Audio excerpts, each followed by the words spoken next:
রাতে থালা বাসন অপরিষ্কার রেখে দিলে কি কি বিপদ আপনার জীবনে চলে আসতে পারে, কি কি মুসিবত চলে আসতে পারে জানলে আপনি অবাক হয়ে যাবেন। একজন মহিলা হযরত আলী রাদিয়াল্লাহু তাআলা আনহুর কাছে গেলেন। হযরত আলী রাদিয়াল্লাহু তাআলা আনহুর কাছে গিয়ে বললেন, হে আলী, আমার ঘর থেকে বিপদ আপদ কখনো যায় না। আমার ঘরের ভিতরে সবসময় পেরেশানিত অবস্থায় আমরা থাকি। ঘরের ভিতরে ঝগড়াঝাটি লেগেই থাকে। ব্যবসা করে, ইনকাম করে, কোনো কাজ হচ্ছে না, কোনো ফায়দা হচ্ছে না, বিভিন্নভাবে আমরা পেরেশানির ভিতরে আছি। হযরত আলী রাদিয়াল্লাহু তাআলা আনহুর কাছে এই মহিলা যখন বারবার এভাবে বলতে লাগলেন, হযরত আলী রাদিয়াল্লাহু তাআলা আনহু তাকে বললেন, আপনার ঘরে কি যে সমস্ত থালা বাসনগুলো আছে অপরিষ্কার করে আপনি রাতের বেলা রেখে ঘুমিয়ে যান কিনা?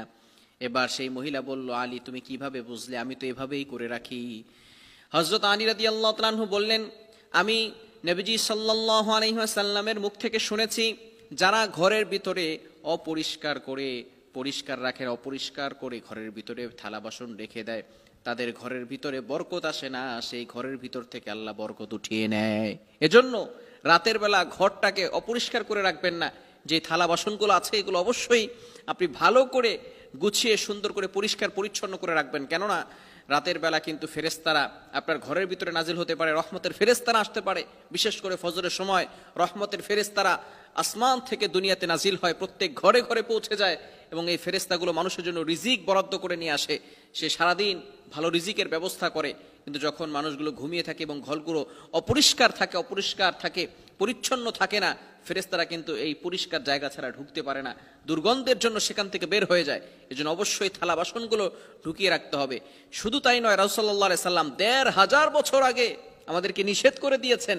বর্তমান চিকিৎসা বিজ্ঞান এই বিষয়ে গবেষণা করে দেখে, রাতের বেলা যদি কোনো ময়লা যুক্ত কোনো থালা বাসন রেখে দেওয়া হয়, সেখানে ব্যাকটেরিয়া জন্ম নেয়, যার কারণে একটা মানুষের শরীরে বিভিন্ন ধরনের রোগ সৃষ্টি হতে পারে।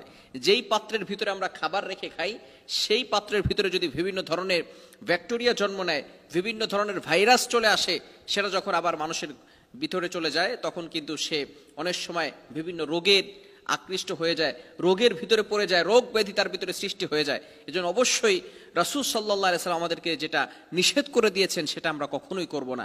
এই বিষয়টাকে আমরা অবশ্যই স্মরণ রাখার চেষ্টা করব।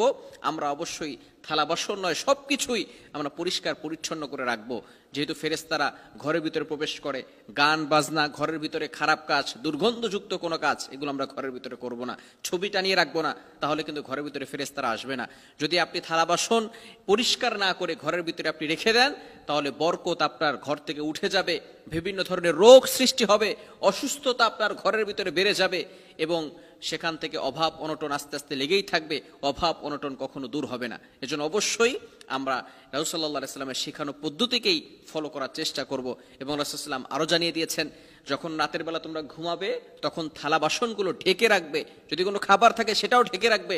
কেননা বিভিন্ন ধরনের পোকামাকড় এই খাবারের ভিতরে পটি করতে পারে, ময়লা ফেলতে পারে। রাসূল সাল্লাল্লাহু আলাইহি ওয়াসাল্লাম ১৫০০ বছর আগে কোনটা কিভাবে করলে ভালো হবে সব আমাদেরকে জানিয়ে দিয়েছেন। এজন্য আসুন আমরা সুন্নাহকে ফলো করে প্রতিটি সুন্নাহকে আমরা অনুসরণ করার চেষ্টা করি। আল্লাহ তাআলা আমাদের সকলকে বুঝার তৌফিক দান করেন।